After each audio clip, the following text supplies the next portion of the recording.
The UFC rankings are out, and what do you know? We got another title change. I'm Matt Parrino.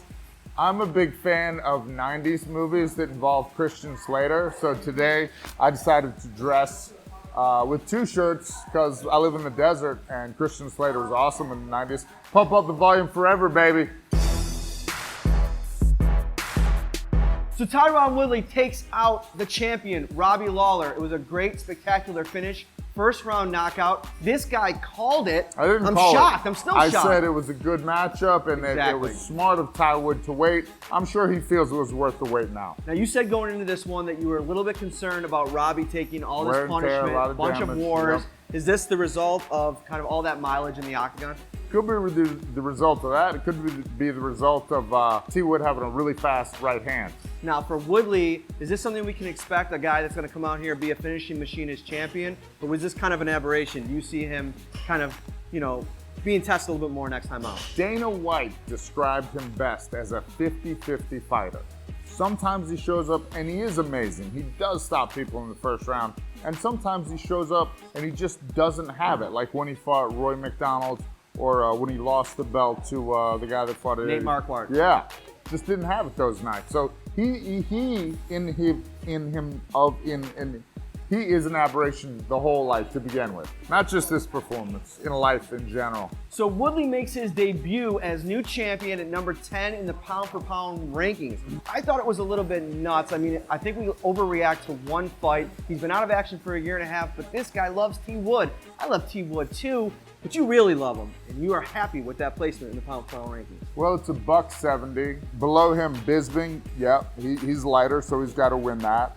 Robbie Lawler, Dos Anjos, Luke Rockhold, TJ Dillashaw, all guys coming off losses. So yeah, he's above the guys that have lost fights recently. Michael Bisping. He hasn't lost in like 2 years. Michael Bisping not lighter than Tyron Woodley. He's heavier. Oh, that's 95. the opposite. No, I meant Woodley, pound for pound, has more ranking in his pounds. He just beat Anderson Silva, Forrest. Yeah, he did. But Anderson Silva ain't on the list anymore, is he? It's been a couple of years since Anderson Silva was on the P4P list, right? That's a great point. Boom! It was actually a good point. Woodley, on the post-fight show, speaking to #1 ranked Stephen Wonderboy Thompson, told him directly, he's not interested in a fight with Wonderboy. He wants Nick Diaz off the couch, GSP off the couch.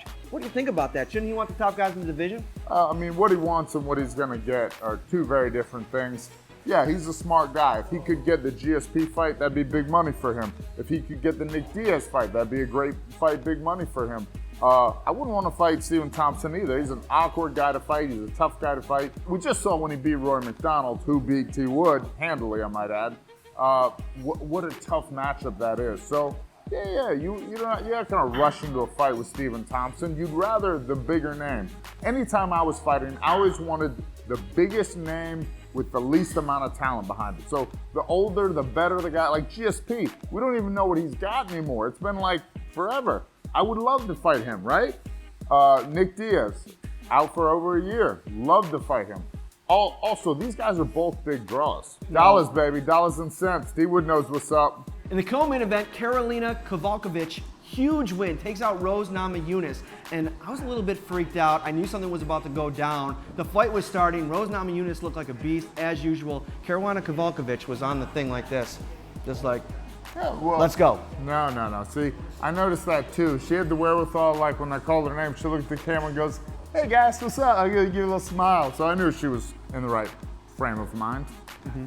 So before the rankings came out, I was hoping to see her move to number 2, passing Carla Esparza, who's been mostly inactive, and she does that. Rose Namajunas drops a few spots. The champion still atop, Claudia Gadelha above her. Is she gonna get a title shot next, and how do you think it's gonna go? Yeah, why not? Why wouldn't she get a title shot next? Maybe you give her one more fight with a Carla Esparza or a Tisha Torres.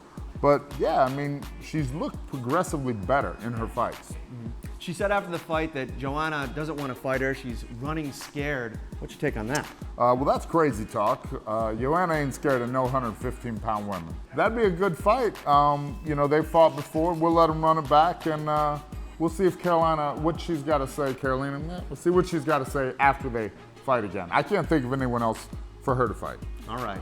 Number Herbie 11. and Joanna. All right. Number 11, Give light Jay a check. heavyweight. Stop talking. Moving on. Number 11, light heavyweight, Nikita Krylov.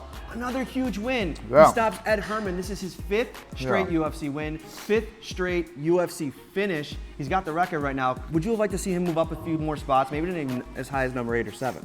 Yeah, maybe he could have gone up a little more. The reason he didn't is because Ed Herman was ranked what? Not ranked. Exactly. Good take. Boom. But I do want to see Krylov, Boom. a guy that's, you know, in a division that's been hungry for kind of up-and-coming prospects. I mean, this guy is there. Maybe run it back with Ovin St. Preux, who took him out recently and 2 years ago, submitted him in the first round. Maybe run that back and see, you know, 2 guys that could be the future of this division. It could be. I mean, we could have that rematch. You know, there's a lot of people up there for him to fight. Gustafsson, Bader, Shogun even. Maybe Evans, if Evans isn't going to 85. Maybe even if Nogueira's going to fight again. As always, go to UFC.com for the complete rankings. Check Forrest out one more time. 2 shirts, 115-degree Las Vegas summer. Again, today's episode was brought to you by the early 90s when Christian Slater was the Heathers. Forget about it. Awesome. Pump up the volume. Love it.